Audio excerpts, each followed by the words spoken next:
There are ridges in the old country of Western Virginia, what most of you recognize today as West Virginia, where the ground has a peculiar way of holding on to whatever is placed into it, not allowing it to decay, not allowing it to rest, simply keeping it.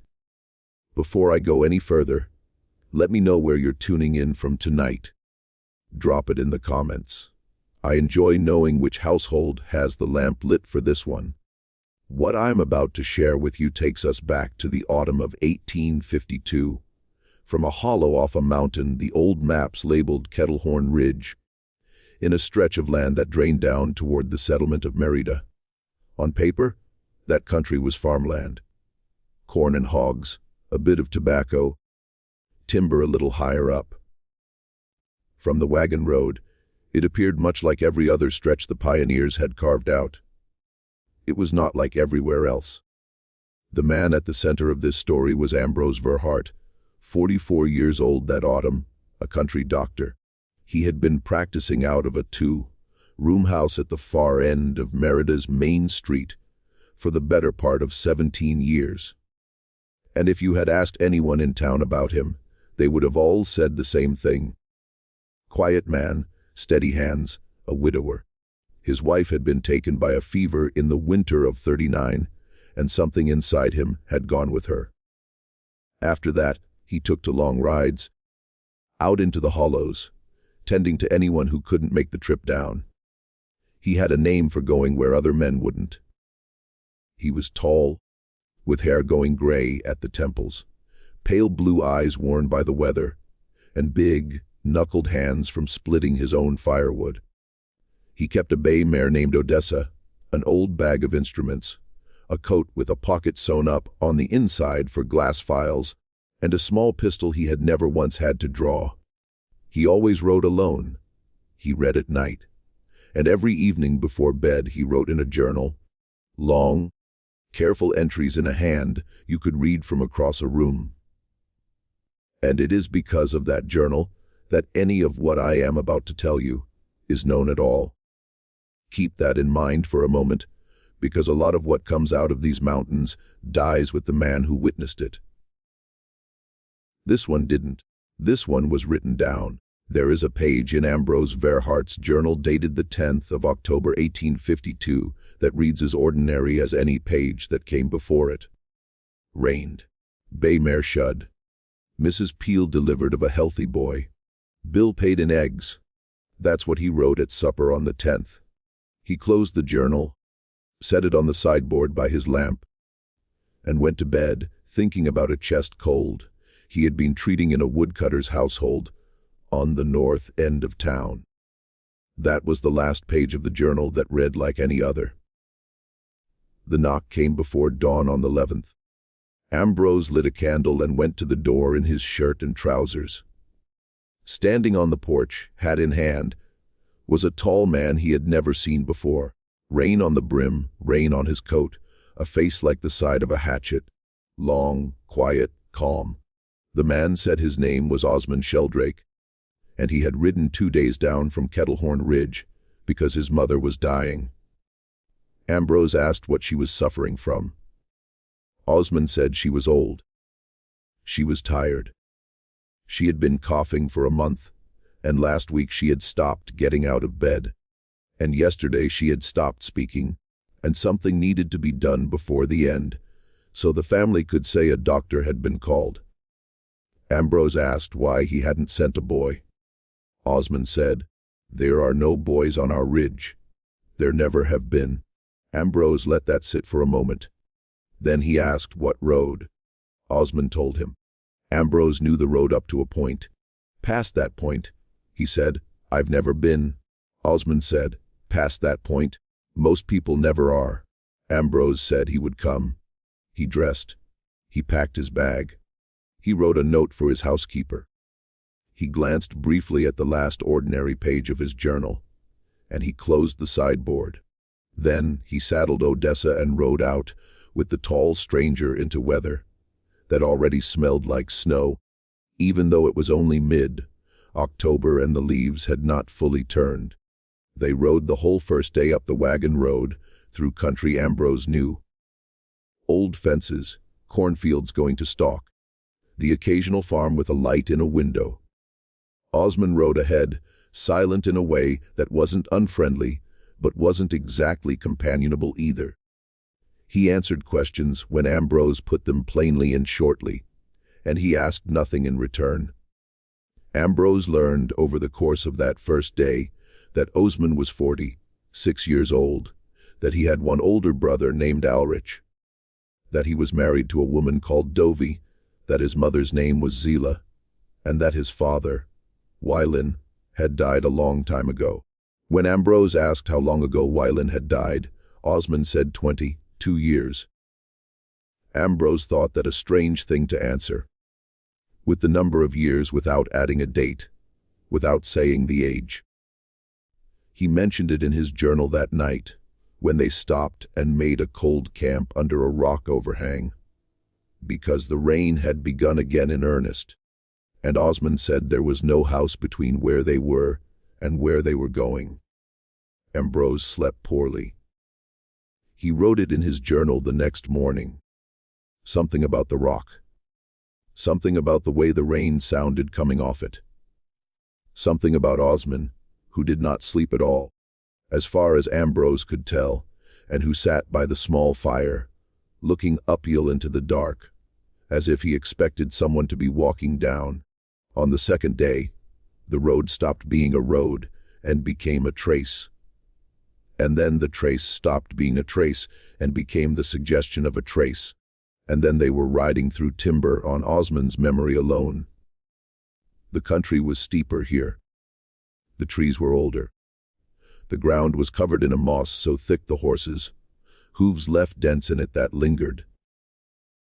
Ambrose noticed that there were almost no birds. He noticed that the wind, when it came from downhill instead of down from the ridges, which is not how wind is supposed to behave. He noticed that at midday, when the light should have been strongest, it was dim under the canopy in a way that felt earlier or later than the actual hour. Osmond said, "We are getting close." Ambrose said, "Close to what?" Osmond looked at him with an expression that Ambrose would later describe in his journal as neither warning nor invitation. Osmond said, "My house." Ambrose said, "That's where I'm going." Osmond said, "Yes, but I wanted to say the word out loud for you. Some folks feel better when the word gets said." They rode another hour.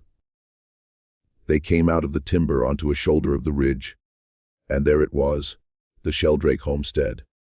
Ambrose sat on his horse a full minute, looking at it before he moved. The house was clapboard, painted gray once, weathered near black now, with a tin roof gone dull. It sat on a small clearing on the ridge, with a yard swept bare down to the packed earth, and no grass on it anywhere. There was a well, a smokehouse, a barn built low. There was a wagon under a lean-to. There was, at the back of the house, a wing that had been added onto the original building later, and it had been added in a way that didn't sit right. The wing was not built out onto the yard. The wing was built back into the ridge, into the rock, cut in. There was a door at the seam where the frame met the stone, dark wood banded in iron, no window on it. Ambrose looked at that wing and didn't know why his shoulders went cold. Osmond, riding beside him, watched him look. Osmond did not explain it. He said only, "Come and meet the family. Now, before I take you into that house with him, a thing about the country you're looking at." Kettlehorn Ridge in the winter of 1852 was on nobody's route. There was no reason to go up there. No mine, no mill, no church. The Sheldrakes did not trade at Merida. They did not attend service. They kept to themselves in a way that even backcountry people found remarkable. And they had done so for the better part of 100 years. The oldest people in Merida could not remember a time when the Sheldrakes had come down. The family fed itself. The family bought nothing. The family, once every long while, sent a rider, usually Osmond now, for one of a very short list of reasons. A doctor was on that list. A doctor had been on that list apparently twice in living memory. This was the second time. The rest of the list I'll get to in a little while. The porch of the Sheldrake house was clean, swept, boot mud kept off it. Ambrose stepped up onto it, and the boards didn't creak, which surprised him. An old porch, an old house, and no give in the wood. Osmond opened the front door for him and let him in first. There was a parlor, a stove burning low, 2 chairs by the stove, both empty. A long horsehair sofa against the wall, empty. And at the far end of the room, one big carved chair with a high back and worn armrests, sitting alone under a small window angled to look at the room. That chair was also empty, but something about the room was arranged around it. The way a room can be arranged around a person. And there was, on the small table at its side, an old tobacco pipe and a folded newspaper. The newspaper yellow, brittle, older than anything that ought to be sitting out. Ambrose stood in the parlor a moment. Osmond watched him. Then Osmond said, "That's Papa's chair. Best not to sit in it." Ambrose said, "Of course." Osmond said, "We don't mean it unkindly. It's just his chair." Ambrose said, "I understand." Ambrose wrote in his journal that night that he had not understood what he had said he did. He wrote that he had felt the temperature of the parlor drop when he agreed. He wrote that he had not felt himself agree to more than a small courtesy about a piece of furniture, and yet he had felt something in the room. Take note. He wrote, and I am giving you his exact words now. The room heard me. Osmond showed him upstairs. Zillah Sheldrake lay in a bed under a quilt in a room the size of the parlor.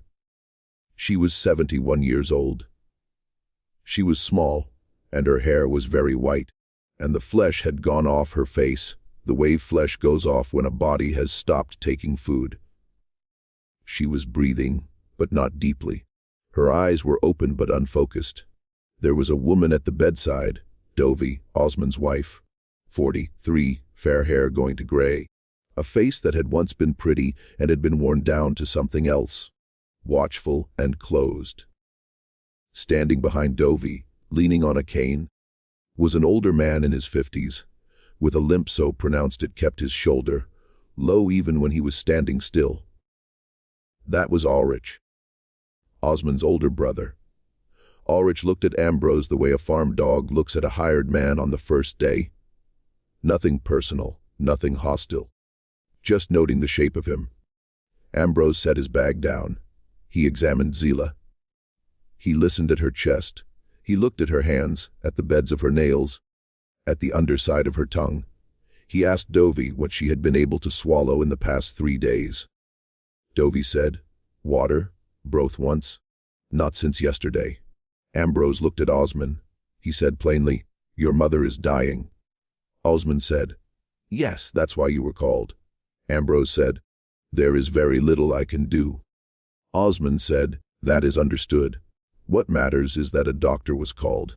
Ambrose said, "For what?" Osmond did not answer at first. He looked at Ulrich. Ulrich looked at the floor. Then Osmond said, "For the paper." Ambrose said, "The paper." Osmond said, "The county wants a paper when someone dies. My family has been asked before why we didn't send for a doctor. This time we did." Ambrose said, "I see." Osmond said, "I don't think you do, but I am obliged to you. Please stay." He said it like an order that had been wrapped in the form of a request. Ambrose stayed. He tended to Zillah what little there was to tend. He wet her lips. He laid a cool cloth on her forehead. He watched her breathing. He watched from the corner of his eye the way Dovey sat with her mother-in-law, holding her wrist, without any particular tenderness in the face, without any particular grief, just a settled attention, like a woman watching a pot come slowly to a boil. Toward evening, Zillah opened her eyes for a moment. She looked past Ambrose. She said something. Her voice was thin. Ambrose did not catch it. Dovey did. Dovey went pale. Then Dovey leaned down and spoke into Zila's ear in a voice so low Ambrose could not make it out. Zila closed her eyes again. Ambrose asked, "What did she say?" Dovey said, "She said Papa was in the corner." Ambrose looked at the corner of the room. There was nothing in it. A washstand, a wall. He looked back at Dovey. Dovey was watching him carefully, waiting for his reaction. Ambrose said, "It's common near the end. The mind draws faces out of the light. It's not to be feared." Dovey said, "Yes." Then she said, "We don't fear it." That night at supper, the family ate at the kitchen table without Ambrose being asked to join. He was given a plate in the parlor on his lap. Osmond, Dovey, and Ulrich ate in the kitchen at a table set for 5. Ambrose sat with his plate on his lap and looked into the parlor and counted the chairs at the kitchen table twice. And both times, from where he was sitting, he could see 4 people at that table, not 3. There was, at the end of the table, a 4th figure in the seat that Ambrose had thought a moment ago was empty. He could see the top of a dark coat. He could see a hand, thin, resting on the table beside a plate. He could not see a face. He looked down at his own plate. He looked up. There were 3 people at the kitchen table. Dovey was carrying an empty plate away from the 4th chair. Ambrose ate his supper slowly and did not ask. That first night on the ridge, he could not sleep. He heard footsteps outside in the yard, walking a long, slow circuit around the house. Once, twice, 3 times around, he listened. He told himself it was Osmond. It was probably Osmond. It could easily be Osmond checking on the barn, on the smokehouse, on the well. He heard the footsteps come up onto the porch and stop outside his window. He heard them stand there a long moment. He heard breath. Then he heard nothing. Then he heard the footsteps go back down off the porch and continue their slow circuit. Twice more around the house. Then quiet. Ambrose did not sleep. In the morning at breakfast, he asked casually whether Osmond had had trouble in the night. Osmond looked at him over his coffee cup. Osmond said, "I slept sound." Ulrich from the corner said, "So did I." Dovey said nothing. She was pouring more coffee. Ambrose asked then who was walking around the house. Osmond said, "On this ridge, doctor. There is always someone walking around the house. It's best not to notice." Ambrose wrote that down word for word in his journal. On this ridge, there is always someone walking around the house. It's best not to notice. On the second day, Zila slipped further. Ambrose sat with her most of the morning. Dovey sat with her most of the afternoon. Osmond and Ulrich were out. Osmond at the barn. Ulrich on the porch whittling. Ambrose walked around the house, once in the daylight to stretch his legs and look at the ridge. He circled around to the back where the wing had been cut into the rock. He stood outside the iron, banded door a moment. He put his ear near it without meaning to. He heard from the other side a soft, slow, regular sound, like a clock ticking, only slower than a clock. He stepped back. He looked up at the ridge above the house. The rock face went up dark and mossed. There was, higher on the ridge, an area where the growth thinned, and where the rock had been split by something a long time ago, and the split had been packed with stones. A cairn, a very old one. Ambrose looked at it a long time before he went back to the porch. Ulrich watched him come around the corner. Ulrich said quietly, "Doctor, that door in the back of the house is not for you to stand near." Ambrose said, "I didn't mean any disrespect." Ulrich said, "I know. That's why I'm telling you gently." Ambrose said, "What's behind it?" Ulrich was silent a long moment. Then Ulrich said, "My father, my grandfather, my grandmother, 2 of my aunts, a cousin, and soon my mother." Ambrose said, "You keep them there." Ulrich said, "We keep them here." Ambrose said, "In the wing."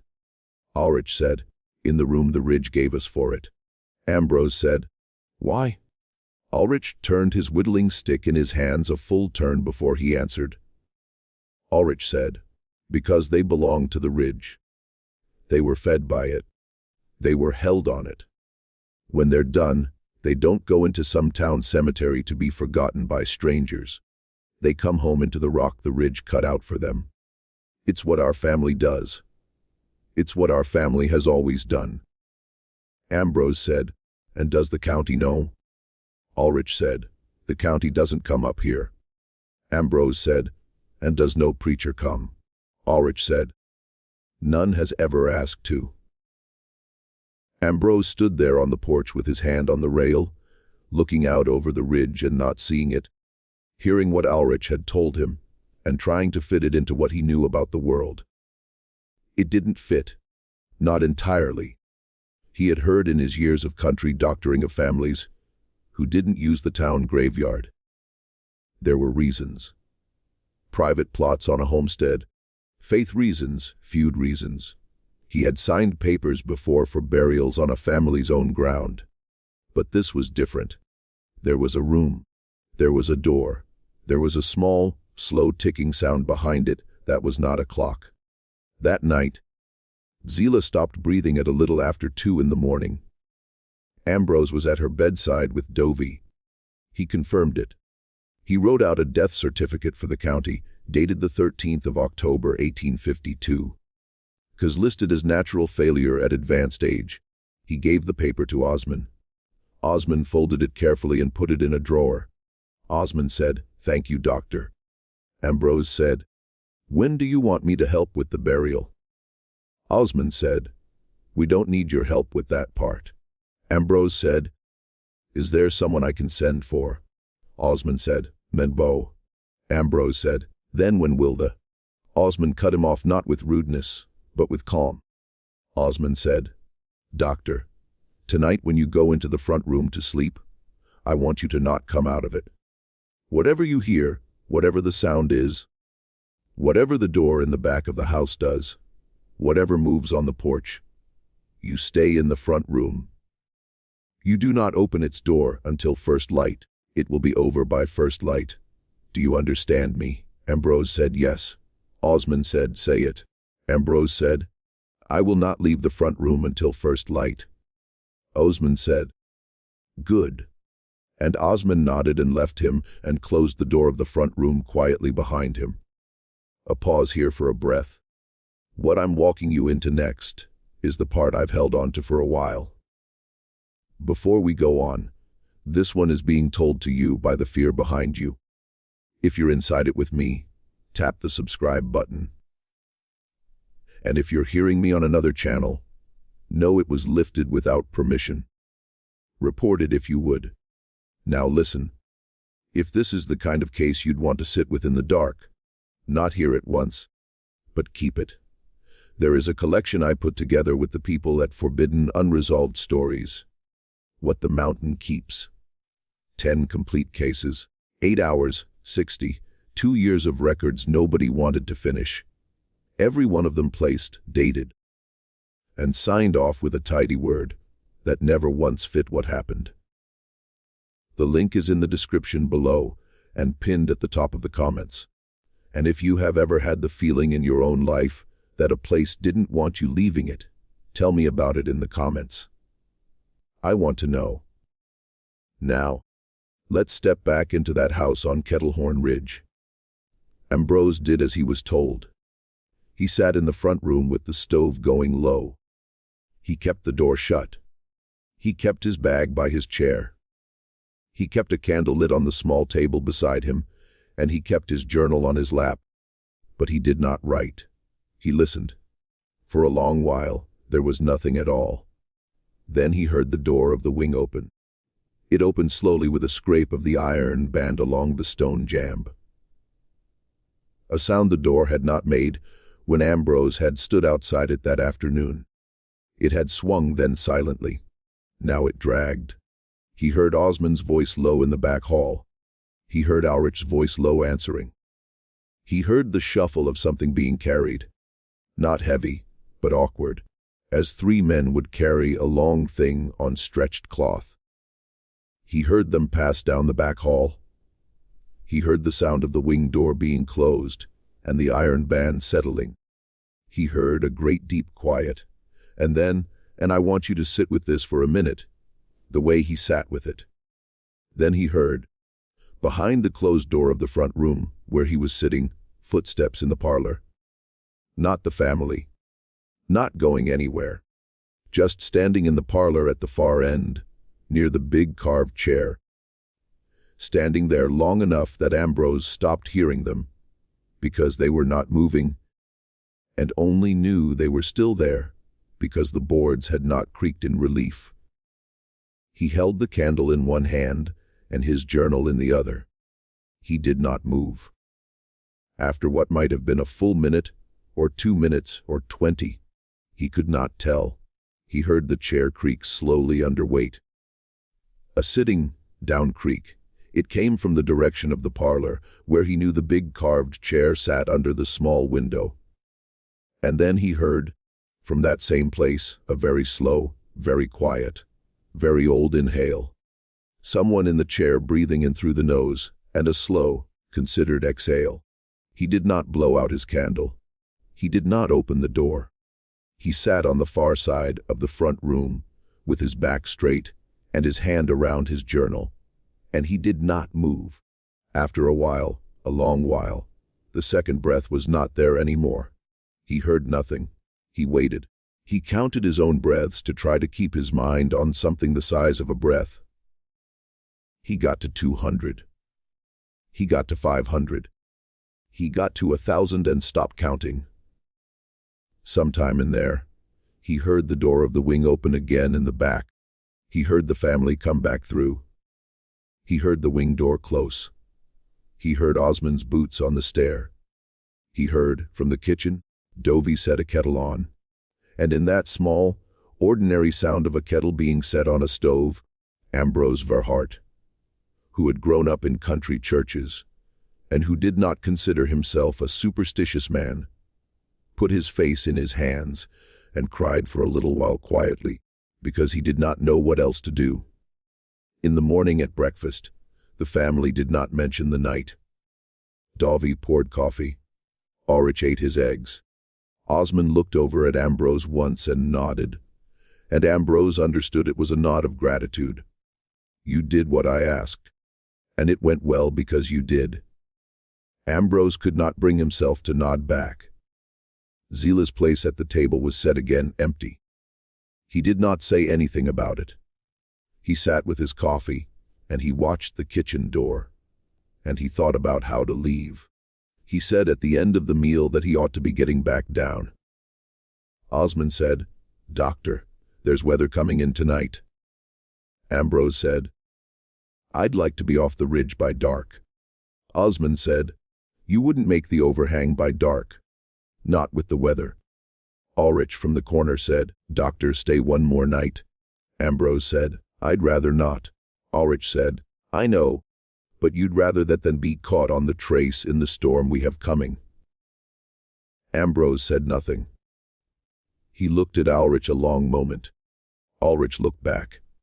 There was in Ulrich's face something Ambrose had not seen there before. Not warning.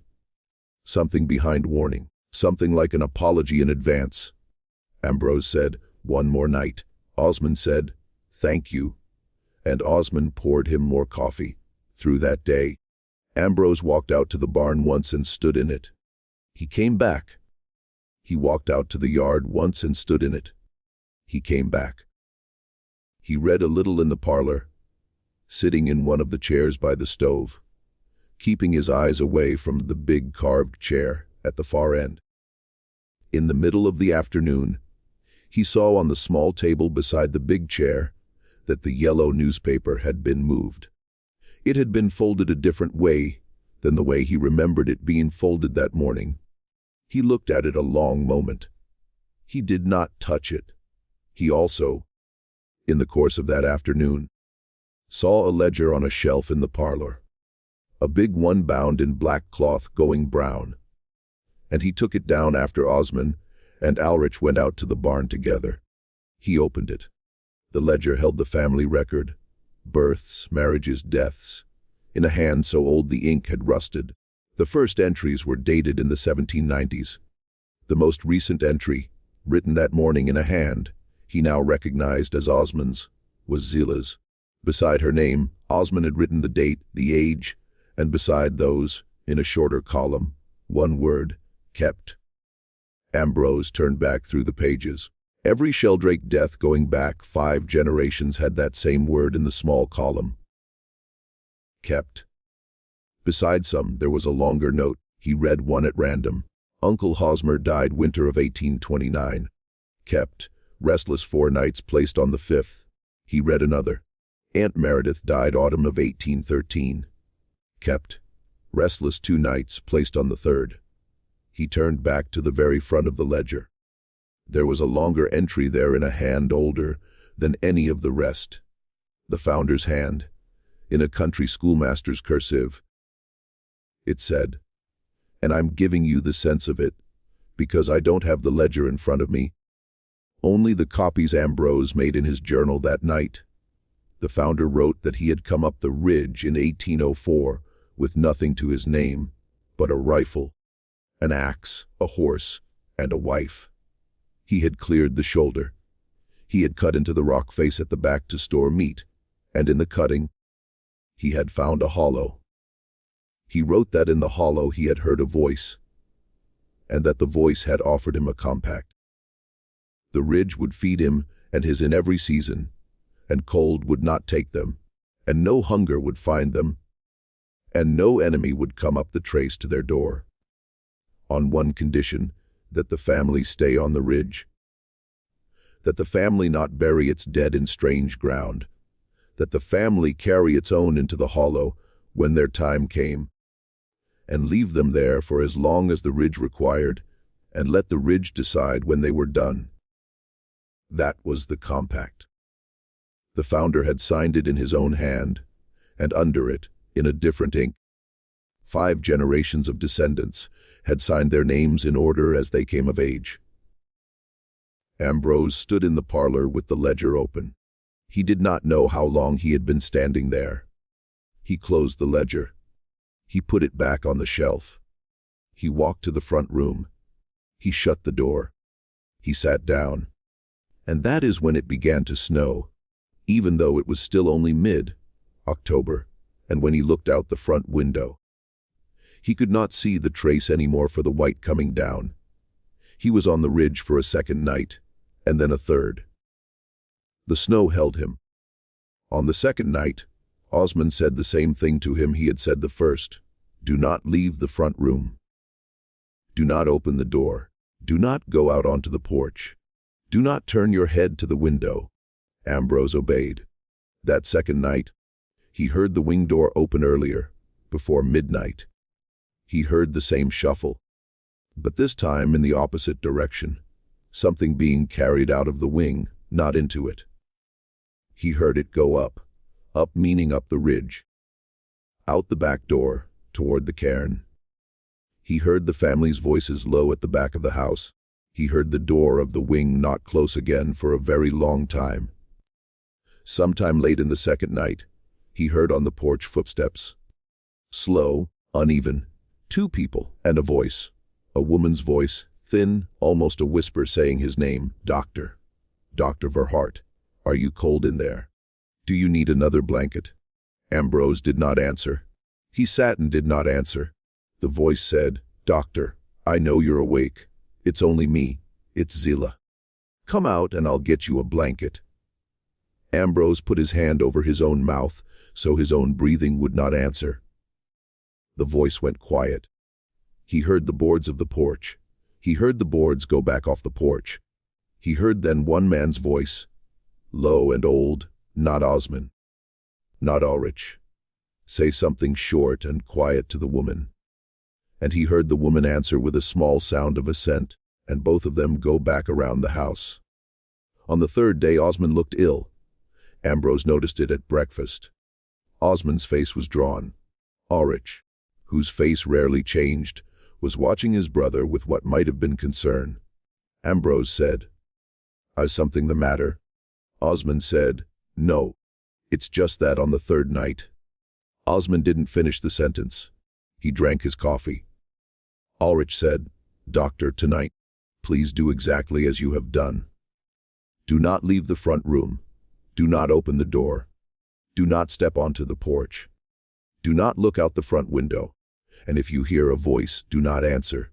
No matter whose voice it is." Ambrose said, "Whose voice would it be?" Ulrich said, "Doctor." Ambrose said, "Whose voice?" Ulrich said, "On the third night, Doctor, they come down to look at whoever is in the house who is not one of us. It's not that they mean any harm. It's that they're curious. It's that they're new." Ambrose said, "They." Ulrich said, "Yes." Ambrose said, "Do you mean Zilla?" Ulrich said, "Yes. And she brings her father with her. He is old and he doesn't care for a stranger being in the house." Ambrose said, "And if I don't do as you say?" Ulrich was quiet a moment. Then Ulrich said, "My father doesn't like his chair sat in. That's the mildest way I can put it." That third day was the longest day of Ambrose Verheart's life. He wrote it down that way in his journal. The longest day. He tried to read. He could not. He tried to sleep in the afternoon. He could not. He went into the kitchen and helped Dovey shell dried beans for a while because his hands needed to be doing something. And Dovey let him, without a word, without a look. He caught himself at one point looking up from the beans at Dovey's face and saw in her something he had not let himself see before. Fear. He saw it deep and old and carried and worn thin. She saw him seeing it. She looked down at the beans. He looked down too. Toward dark that day, Osmond and Ulrich went out. They took a lantern. They went around the back of the house. Dovey sat with Ambrose in the kitchen. She said, "Doctor, if you write about this in that journal of yours. I know you keep one. I've seen you write in it. Write us kindly, would you?" Ambrose said, "I don't know that I know how to write about this at all." Dovey said, "We didn't choose it. It was chosen for us. Long ago." Ambrose said, "Do you believe it?" Dovey looked at him. Dovey said, "Doctor, at first light tomorrow, when you take your mare and you ride down off this ridge, you go straight. Do not stop to look back. Not once. Not for a shape you think you see. Not for a voice you think you hear. Not until you're down at the overhang where you stopped with Osmond the first night. Do you promise me that?" Ambrose said, "I promise." Dovey said, "Good." Then Dovey said, "And Doctor?" Ambrose said, "Yes." Dovey said, "Thank you for the paper on Mama. It matters to Osmond that we had one." Ambrose said, "Of course." Dovey went upstairs. He did not see her again that night. Ambrose sat in the front room. He kept the stove going. He kept the candle lit. He did not open his journal. He did not read. He waited for full dark. Full dark came at a little after 6. He heard Osmond and Ulrich come back inside quietly and go up the stair. He heard the door of the wing open. This time it was not a shuffle. This time it was footsteps. Slow, considered. 2 sets coming out of the wing, coming down the back hall. Ambrose sat and looked at the door of the front room. He could see the line of light under it wavering. Someone had lit a lamp in the parlor. He heard a chair creak. The big carved chair at the far end under weight. He heard after a while a second, smaller creak. One of the small chairs by the stove, also under weight. And then he heard the sound of the yellow newspaper being unfolded slowly, page by page. He kept his eyes on the line of light under the door. He heard from beyond it a man's voice, old, dry, deep, reading aloud from the newspaper. It was reading a story about a shipwreck. Ambrose could not tell you now which shipwreck, only that the man in the parlor was reading it as he might have read it to his wife across a stove in 1830, when the paper was fresh, and the reading was slow and unhurried, and the reader occasionally paused as if for a sip of coffee. Ambrose did not move. The reading went on for what may have been half an hour. Then it stopped. Then the man's voice said quietly to whoever was in the small chair by the stove, "Zila, there's a stranger in the front room." Ambrose held perfectly still. The woman's voice, thin, older than she had sounded upstairs when he had been trying to save her, said, "Yes, he came for me. He was kind." The man's voice said, "Is he in Papa's chair?" The woman's voice said, "Num." The man's voice said, "Good." Ambrose could not tell you now whether he closed his eyes, whether he covered his mouth, whether he prayed. He remembers only the sound of the door of the front room being tried from the parlor side once. Not opened, just tried. The handle turned partway and released. The man's voice said, as if to himself, satisfied, "The doctor knows his place." The chair by the stove creaked as it emptied. The big carved chair at the far end creaked as it emptied. He heard the footsteps go slowly back down the hall. He heard the wing door open. He heard it close. He heard the iron band settle. He did not move for another hour. When the gray came at the front window, when the trace outside was visible again through the last of the snow, he stood up. He put on his coat. He put on his hat. He picked up his bag. He opened the door of the front room quietly and stepped into the parlor. And he did not look at the big carved chair. And he did not look at the small chair by the stove. And he did not look at the yellow newspaper. And he did not look up the back hall toward the wing door. And he walked out onto the porch and closed the door of the house behind him. Osmond was on the porch already in his coat, holding Odessa's reins. Osmond said, "Doctor." Ambrose said, "Osmond." Osmond said, "Papa let you sit through the night." "Not every stranger sits through the night." Ambrose did not answer. Osmond handed him the reins. Osmond said, "Thank you for the paper on Mama." Ambrose mounted. He rode. He did not look back at the house until he was out of the trees the second morning of riding. And when he did, when he was well down the ridge and looking uphill through a break in the timber, he saw a figure standing on the porch of the Sheldrake house. It was not Osmond. It was taller, older, in an old dark coat, watching him go. He rode. He reached Merida on the 5th day. He came in with a fever. He kept to his house for 2 weeks. His housekeeper thought he had taken a chill on the trace. He did not correct her. When he was well enough to sit at his sideboard, he wrote out the story. He wrote it in one long entry, in a hand less careful than his usual. And when he had finished it, he sat with the pen in his hand for a long time. Then he wrote at the bottom of the page, "I do not know what I saw. I know what I heard. I know what the ledger said. I have signed a certificate of natural failure for a woman I watched die of natural failure. I have signed it truthfully. I do not know what walked in the parlor at 3 in the morning. I do not know what read the paper. I am not going back." Ambrose Verheart signed off his practice within the year. He wrote a letter to the county about the Sheldrake family and never sent it. He lived quietly in Merida for another 17 years. He died in his sleep in 1869. His journal went to his nephew, who kept it in a trunk, and after his nephew's death, to the County Historical Society, where the pages I have been telling you about tonight were cataloged in the 1920s in a folder marked only Verheart, Ambrose, Country Physician, Merida, 19th century personal papers. The Sheldrake family did not send for a doctor again. Osmond Sheldrake died in 1871. Dovie Sheldrake died in 1879. Ulrich Sheldrake was the last on the ridge. He died alone in the winter of 1882. There was no one left to keep him in the wing, because there was no one left to send for a doctor to file a paper. No paper was filed. Word came down the ridge in 1883 through a hunter who had gone up to see if anyone was there. Nobody was.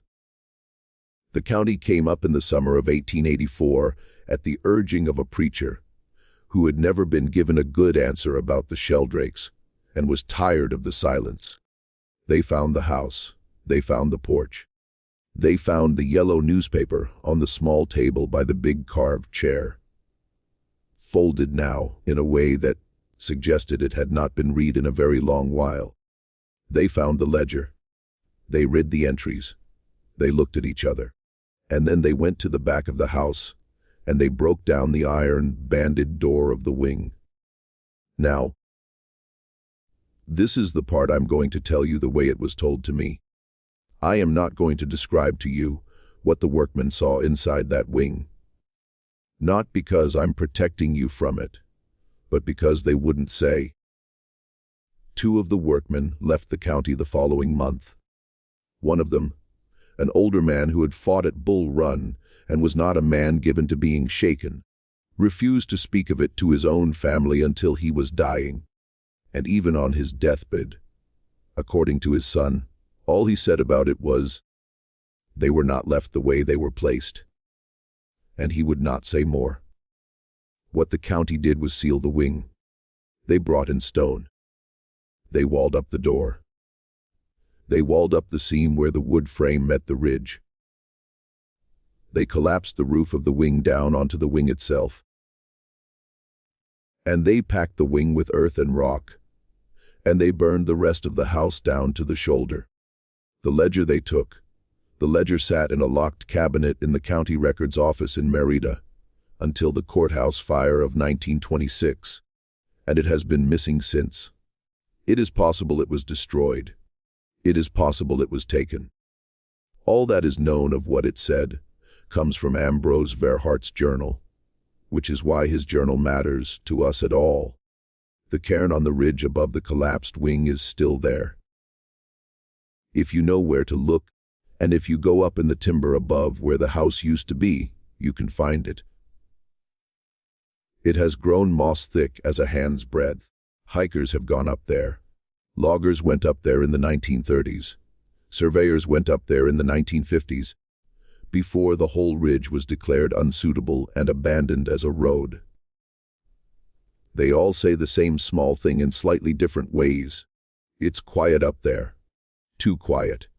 There are almost no birds. The wind, when it comes from downhill, which is not how wind is supposed to behave.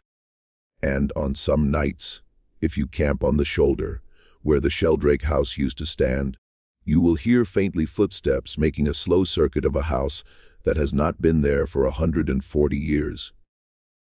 And once, sometimes, if you are unlucky, from the direction of the collapsed wing, you will hear the sound of a chair creaking, and after that, a very slow, very old inhale and a very slow, very old exhale, as if someone has just sat down in a room that no longer exists and is settling in for a long evening's read. Because whatever the Sheldrakes made with that ground, in a compact signed in the founder's hand in 1804, the ridge is still holding to it. The ridge, having been given 6 generations to keep, appears to be keeping them still. And you and I both know how these things go. What is placed in ground like that does not come out. Not by digging. Not by fire. Not by county order. It comes out only when it decides to walk down. And every so often, on a bad night on Kettlehorn, it decides to. Now, before I let you go, if this one held you, and you'd want 10 more like it, told in the same voice, in the same dark. What the mountain keeps is waiting for you. Description below, pinned comment at the top. 10 complete cases. 8 hours, 10 counties, 5 states.